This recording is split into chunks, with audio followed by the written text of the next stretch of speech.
এই ভাই সিনেমা দেখতে যাবি না? কি হয়েছে? খাদান সিনেমা রিলিজ হয়েছে, দেখতে যাবি না? দূর বাড়া, তো আমি কি করব?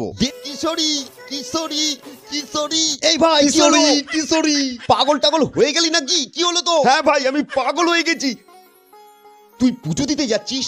তুই শালা সেলিব্রিটি মানুষ, তুই এমনি কোনো ধান্দা ছাড়া পুজো দিতে যাবি না। হ্যাঁ, পুজো দিতে আমরা তখনই যাই যখন দরকার হয়। দেবের সিনেমা ভাই, ফুল অ্যাকশন মুভি, সাউথের স্টাইলে। বাংলা সিনেমা তো দেখ, কোনো সাউথের সিনেমার কপি। বাংলা সিনেমা সাউথের কপি ছাড়া কি করবে? আরে না দেখে তুই কি করে বলছিস? ও সব বোঝা আছে আমার। বাংলা সিনেমা কি করতে পারে সেটা আমার ভালোই জানা, আর বাংলা সিনেমা দেখা ছেড়ে দিয়েছি অনেক। কিন্তু ভাই আমার মনে হচ্ছে এই সিনেমাটা একদমই অন্যরকম হবে। গানগুলো শুনেছিস? তুই শোন বালের ওইসব গান, আমি শুনি না। ট্রেলারটা তো আগে দেখ। ট্রেলারটা তো ঠিকই আছে, কিন্তু তুই কি করে বলছিস এটা কপি সিনেমা না? হায়রে বিয়া হইল কেন? হায়রে বিয়ে হলো কেন? এটা তো কপি নাও হতে পারে। আজকে দিনে দাঁড়িয়ে বাংলা সিনেমা দেখতে হলে যাব? আমার কাছে ভাই না কোনো কিশোরী গার্লফ্রেন্ড আছে, না কোনো যুবতী গার্লফ্রেন্ড আছে, না কোনো বুড়িয়া গার্লফ্রেন্ড আছে। যদি পুষ্পা 2 দেখতে পারি তাহলে বাংলা সিনেমা কেন না? তুই পুষ্পার সাথে তুলনা করছিস? আরে খুশি হলেও নাচি, দুঃখী হলেও নাচি। না ভাই, এটা একটা বাংলা সিনেমা, আর আমরা বাঙালি হয়ে একটা বাংলা সিনেমা হলে গিয়ে দেখবো না? এটা হয়? দেখ ভাই, মাথা খাস না, তোর যেখানে ইচ্ছা যা তুই সিনেমা দেখ। এখন এমনিতে কেউ সিনেমা হলে গিয়ে সিনেমা দেখতে যায় না, যাই গার্লফ্রেন্ডকে নিয়ে একটুখানি জড়াজড়ি করে বসবে, একটু গার্লফ্রেন্ডকে জড়িয়ে ধরে চটকাবে। কিশোরী কিশোরী। কি হচ্ছে এসব? ফোন খোলাই যাচ্ছে না, চারদিকে শুধু কিশোরী কিশোরী কিশোরী, চারদিকে কিশোরী। হায়রে বিয়া হইল কেন? কেন হইল? খেলা হবে রাত্রিবেলা, তাই আবার আমার কি আর গার্লফ্রেন্ড আছে যে আমি সিনেমা হলে যাবো? হ্যাঁ রে ভাই, ঠিক বলেছিস। হলটা পুরো অন্ধকার অন্ধকার হবে, হালকা হালকা লাইট জ্বলবে। কিশোরী কিশোরী কিশোরী। এই ভাই কিশোরী কিশোরী, পাগল টাগল হয়ে গেলি নাকি? কি হলো তো? হ্যাঁ ভাই, আমি পাগল হয়ে গেছি। আর তার সাথে গার্লফ্রেন্ডের সাথে পাশাপাশি বসে একটুখানি চুমাচুমি হবে, আর তার সাথে যদি মজাদার অ্যাকশন সিন হয়, আর আমার হাতটাও গার্লফ্রেন্ডের এদিক ওদিক গিয়ে অ্যাকশন হবে। ঠিক বলেছিস তুই। দেখ না, চারদিকে শুধু কিশোরী আর কিশোরী। আমায় একটা দে না কিশোরী গার্লফ্রেন্ড এনে। আমার কাছে ভাই না কোনো কিশোরী গার্লফ্রেন্ড আছে, না কোনো যুবতী গার্লফ্রেন্ড আছে, না কোনো বুড়িয়া গার্লফ্রেন্ড আছে, কেউ তো নাই। শুধু কিশোরী কিশোরী গান শুনে শুনে আমার মাথা আমার খারাপ হয়ে গেল, পাগল হয়ে গেলাম।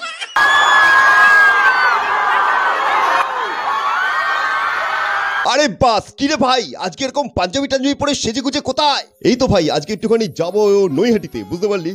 নৈহাটিতে বড় মায়ের মন্দির আছে না, ওই বড় মায়ের মন্দিরেই যাবো, পুজো দিতে যাবো আজকে। তুই পুজো দিতে যাচ্ছিস? তুই শালা সেলিব্রিটি মানুষ, তুই এমনি কোনো ধান্দা ছাড়া পুজো দিতে যাবি না। হ্যাঁ, পুজো দিতে আমরা তখনই যাই যখন দরকার হয়। দেখ ভাই, দেব যদি খাদান সিনেমা রিলিজ হওয়ার আগে নৈহাটি বড় মাকে পুজো দিতে পারে, তারাপীঠে গিয়ে তারা মাকে পুজো দিতে পারে, তাহলে আমি কেন পারবো না?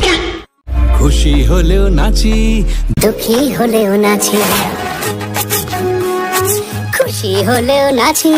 দেবের কাছে যেমন খাদান সিনেমাটা একটা ড্রিম প্রজেক্ট, একটা অনেক বড় স্বপ্ন থাকে, একটা সিনেমা নিয়েছিল, আমাদের ক্রিয়েটারদের কাছে একটা ভিডিও নিয়ে স্বপ্ন থাকে। ভাই ওটা দেব অনেক বড় বাজেটের সিনেমা রিলিজ করতে যাচ্ছে, আর তাই জন্য কিন্তু মায়ের পুজো দিতে গেছে। এরকম কিন্তু সব সেলিব্রিটিরাই করে, যে কোনো সিনেমা রিলিজ হওয়ার আগে তারা যায় মায়ের মন্দিরে পুজো দিতে, আশীর্বাদ নিতে চায়, প্রার্থনা করে। দেখ ভাই, দেবের কাছে খাদান সিনেমা যতটা গুরুত্ব, আমার কাছে আমাদের মতো প্রত্যেকটা ভিডিও ক্রিয়েটারদের কাছে এক একটা ভিডিও অতটাই গুরুত্ব। আমাদের প্রত্যেকটা ভিডিওর পেছনে কিন্তু অনেক পরিশ্রম থাকে, অনেক স্বপ্ন থাকে এই ভিডিওটা লোকের কাছে পৌঁছবে, আর সেটা কিন্তু আমাদের কাছে একটা ড্রিম প্রজেক্ট বলতে পারিস। কিন্তু আমার বোকা মনে একটা প্রশ্ন সবসময় কাজ করে, মানুষ কেন, মানে এরকম সেলিব্রিটিরা কেন সিনেমা রিলিজের আগেই এরকম মায়ের মন্দিরে যায়? প্রতিনিয়ত বা নিয়মিতভাবে কেন তারা যায় না? হ্যাঁ, সেটা একটা ঠিক কথা বলেছিস। খাদান সিনেমার মতো এই আমাদের একটা ভিডিও, যে ভিডিওটা এখন এই মুহূর্তে সবাই দেখবে, সেই ভিডিওটাও কিন্তু করার জন্য প্রচুর পরিশ্রম করতে হয়, প্রচুর ভাবতে হয়, আর প্রচুর খাটতে হয়, আর সেটার জন্যই আমরা মায়ের কাছে প্রার্থনা করতে যাই। হায়রে বিয়া হইল কেন? হায়রে বিয়ে হলো কেন? হায়রে বিয়ে হলো কেন? এর প্রশ্ন, কোনো বোকা প্রশ্নের কোনো মানে আছে এই গানটার মধ্যে? বলো তো। হায়রে বিয়া হইল কেন? কেন হইল? খেলা হবে রাত্রিবেলা, তাই আবার কি? আমার তো হয়নি ভাই, তাই আমি জানি না। হায়রে বিয়া হইল কেন? গানের মিউজিকটা কিন্তু খুব ভালো, কিন্তু আমার তো বিয়ে হয় নাই, তো আমি বিয়ের মজা জানি না, আর এই গানটার অ্যান্সার আমি দিতে পারবো না। হায়রে বিয়া হইল কেন? তো আমি জানি না, তোমরা যারা বিয়ে করছো তোমরা আশা করি জানো বিয়ে করে তোমাদের কি হয়েছে আর কেন বিয়ে হয়েছে।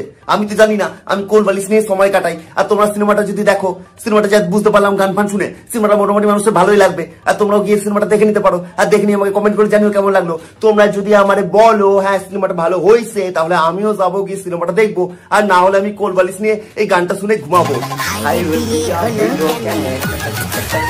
আরেকটা কথা তোমাদের বলে দিই, আমাদের মতো যারা ছোট ক্রিয়েটার, যারা তোমাদের জন্য আনন্দ দেওয়ার জন্য এইটুকু ভিডিও বানায়, আমাদের কিন্তু টোটালটা একা করতে হয়। স্ক্রিপ্টিং থেকে শুরু করে, অভিনয় মানে অ্যাক্টিং থেকে শুরু করে, কনসেপ্ট থেকে শুরু করে, ক্যামেরা সেটিং থেকে শুরু করে, লাইট সেটিং থেকে শুরু করে, এডিটিং সবকিছু একা করতে হয়। খাদানে কিন্তু দেবকে একা করতে হয়নি, সব ডিপার্টমেন্ট ভাগ করা, সবাই সবার কাজ করেছে। কিন্তু আমাদের মতো ছোট ছোট ক্রিয়েটাররা একা সবকিছু করে, এত কষ্ট করে তোমাদের একটুখানি আনন্দ দেওয়ার জন্য। আর তোমাদের থেকে এইটুকু এক্সপেক্ট তো করতে পারি, একটু সাবস্ক্রাইব, একটু ফলো করো, পাশে থেকো। আর ভিডিওটা ভালো লাগলে অবশ্যই বন্ধুদের কাছে শেয়ার করে ওদেরও একটু মুখের হাসি আর মজা তুলে দিতে সাহায্য করো। এই ব্লগিং নিয়ে বিজি আছি বলে কি ভেবেছিস ফানি ভিডিও কইরা ভুইলা গেছি না? দেখা হচ্ছে আবার নেক্সট ভিডিওর সাথে। সবাই ভালো থেকো।